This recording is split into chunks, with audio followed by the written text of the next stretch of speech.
Hey folks, AceTCG here, and in today's video we have another deck profile. So this is an OP06 deck profile in the form of Perona. So if you've seen me play any OP06 on the sim in some of the live streams, you'll know that this is one of my favorite decks. I think this leader just has so much utility into the current meta, and if it could just deal with the Katakuri matchup a little bit better, then I genuinely feel like it could be really strong.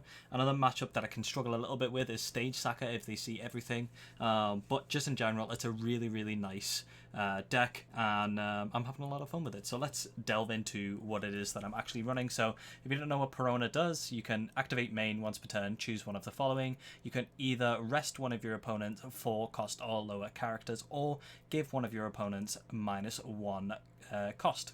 So kind of like the bottom effect is like Sakazuki, but you don't have to attack, and the top effect just allows you to rest a 4 cost or less, meaning that you can rest a character to be able to trigger your on-play KO 4 cost or lower characters. You can rest blockers going for game, which happens so often. It's really nice. I genuinely think this is one of my most favorite designed leaders that have been released so far. So this is the Baby 5 variant that I'm running. I think this card is super nice. It's just Bonnie effectively, because you can also search for Baby 5. It is the Donquixote Pirate Searcher. So pay 1 and then pay 1 to pay 1 to play it, pay 1 to rest it. Look at the top 5 and search for a Donquixote Pirates, and we do have quite a few in the list. It's super nice. It becomes a pseudo blocker because if your opponent doesn't clear it, it just gives you so much value.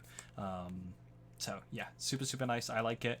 Some lists are running Great Eruption instead of this in the lists, and I think that's fine too. I just want to be able to secure some of the higher, more potential cards in the list, which also happen to be Donquixote Pirates.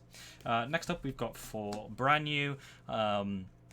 Again, the other half of the deck is Navy, and what's really nice is a lot of the Donquixote Pirates also have crossover and are Navy at the same time, which is super nice. And brand new is great because we do run Moria in this list, so being able to fill our trash with the brand new effect does come up quite often, but also being able to recur it from the Moria effect is really nice. So it's super good.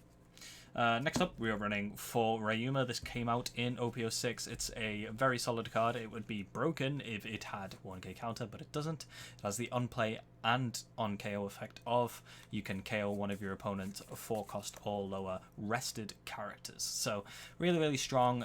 We can grab this back from the 8 cost Moria as well because it's a 4 cost. So a lot of the plays that we'll do is to bring back a Suru or Helmeppo and then use the Ryuma effect. Also, don't forget that in the early game it allows you to have super strong removal, because your leader effect will allow you to rest one of your opponent's characters if it has a cost of 4 or less. So you're able to rest it, play Ryuma, remove your opponent's character, and have a 4 for 6 on your board, which, as we all know, is really good stat lines for a 4 cost.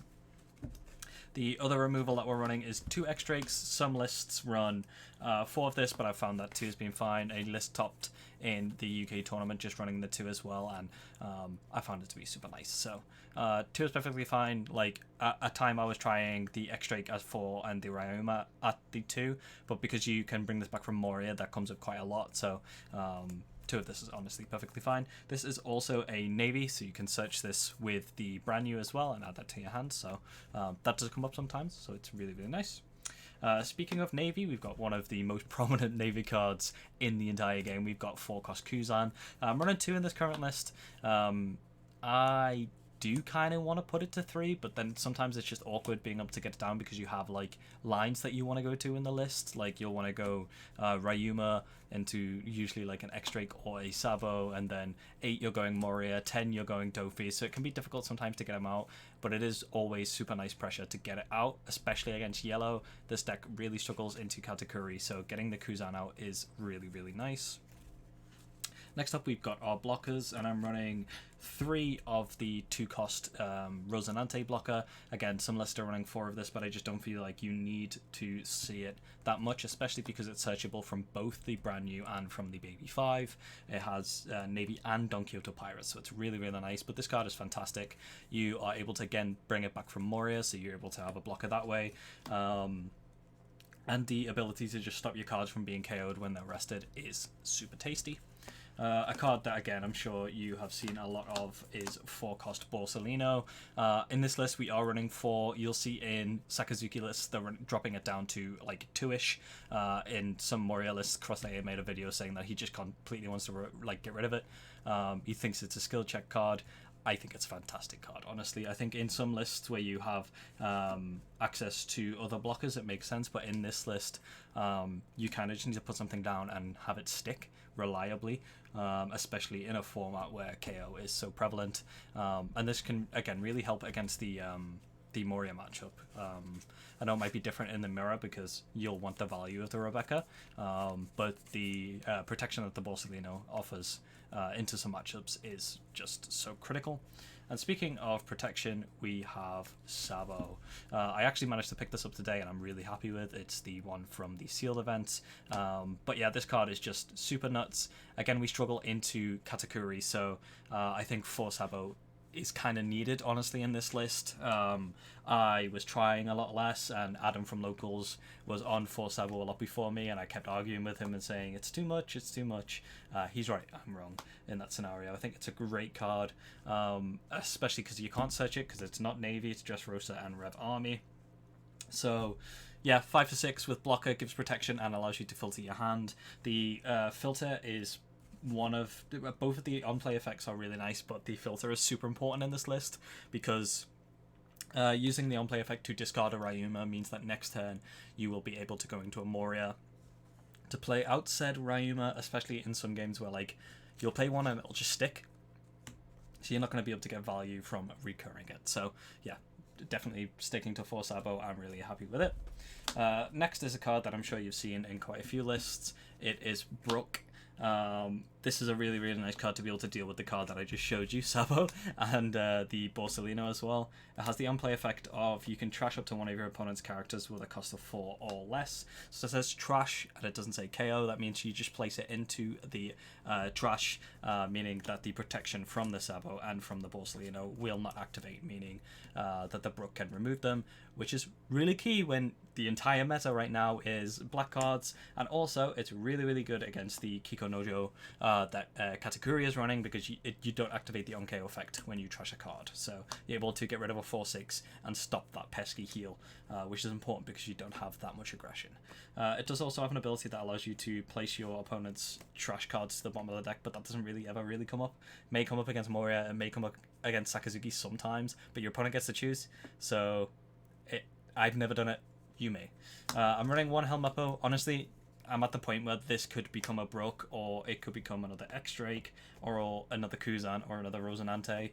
But it does come up sometimes, like when you go into your Moria, and your opponent has a rested 7 cost. You go into the Helmeppo rested, and then going to the Ryuma, and you can just KO like a 7 Big Mom, which again does come up, so it's not bad, and it's searchable with the brand new, so not a bad card.